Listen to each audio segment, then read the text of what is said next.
بسم اللہ الرحمن الرحیم۔ جورس فاؤنڈیشن کے چینل رائٹیس سے ریاض حنیف رائی ایڈوکیٹ سپریم کورٹ حاضر خدمت ہے۔ ناظرین کرام، شہر دستور کے اوپر ایک ایکسیڈنٹ ہوا جس میں ہائی کورٹ کے ایک فاضل جج محمد آصف صاحب کے بیٹے نے 2 بچیوں کو گاڑی کے نیچے رون ڈالا۔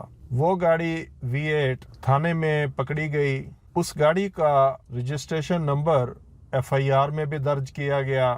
اس کا جب آن لائن ریکارڈ چیک کیا گیا تو پتہ چلا کہ یہ تو کسی اور گاڑی کا نمبر ہے، ایکزیو گاڑی کا نمبر ہے جو اس V8 کے اوپر لگایا ہے، اور یہ بھی پتہ چلا کہ یہ دوسری گاڑی کا نمبر کسٹم ڈیوٹی سے بچنے کے لیے لگایا گیا ہے۔ اس کے اوپر کسٹم والوں نے ایک لیٹر لکھا SP سٹی کو، AC پریونٹیو کا یہ لکھا ہوا لیٹر ہے مورخہ 12/12/2025 کو، اور یہ لیٹر سوشل میڈیا کے اوپر بھی وائرل ہوا۔ انہوں نے اس گاڑی کو قانونی کارروائی کے لیے مانگا، تقاضا کیا کہ یہ گاڑی ہمارے ہینڈ اوور کیا جائے اور ہم اپنے قانون یعنی کسٹم ایکٹ کے تحت اس کے اوپر کارروائی کریں گے، مگر نامعلوم وجوہات کی بنا پر کارروائی نہ ہو سکی۔ ایک سینئر ایڈوکیٹ کرنل انعام الرحیم صاحب نے یہ جب لیٹر دیکھا سوشل میڈیا کے اوپر، اس نے مجھ سے رابطہ کیا کہ یہ تو گاڑی خلاف قانون تھی اور جج بھی قانون سے ماورا تو نہیں ہے،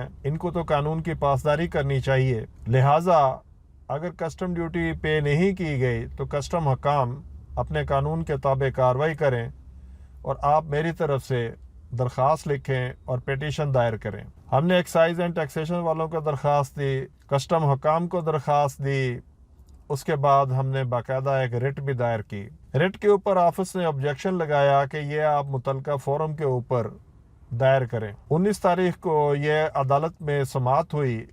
میں نے فاضل جج صاحب سے پوچھا کہ جناب یہ بتائیں کہ متعلقہ فورم کون سا ہے، اور دفتر نے بھی یہ پوائنٹ آؤٹ نہیں کیا کہ متعلقہ فورم فلانا ہے۔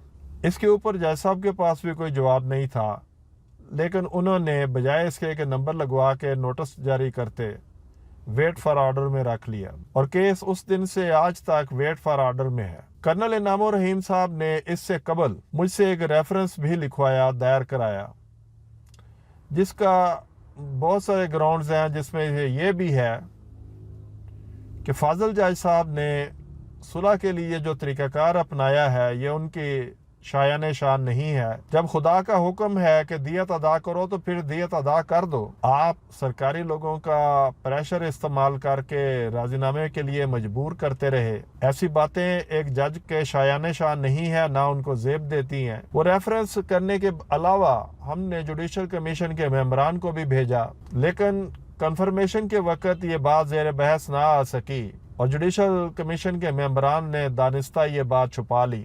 جو بات کہنے کی ہے وہ چھپانا بددیانتی ہے۔ وَتَكْتُمُ الْحَقَّ وَأَنْتُمْ تَعْلَمُونَ، جب حق علم میں آ جائے تو اس کو مت چھپاؤ، یہ ہمارے رب تعالیٰ کا حکم ہے۔ آپ لوگوں نے قرآن پاک میں واقعہ سبت کے بارے میں سن رکھا ہوگا کہ اللہ پاک نے منع کیا بنی اسرائیل کو کہ ہفتے کے دن مچھلی کا شکار نہیں کرنا، مگر اس روز دریا میں مچھلی بہت زیادہ آ جاتی تھی۔ کچھ لوگ ایسے تھے جو منع کرتے تھے کہ آپ نے مچھلی کا شکار نہیں کرنا، لیکن لوگوں نے ایک تعویل نکال لی کہ دریا میں سے مچھلی نہیں پکڑتے، ہم اگلے روز گڑے سے پکڑ لیا کریں گے، دریا کے ساتھ ہی گڑا بنا لیتے ہیں اور گڑے میں جو مچھلی آئے گی وہاں سے پکڑ لیا کریں گے۔ جو راست باز لوگ تھے انہوں نے کہا کہ یہ صرف جگہ کی ممانعت نہیں ہے، یہ شکار کی ممانعت بھی ہے، لہٰذا آپ گڑے میں سے بھی نہیں پکڑ سکتے۔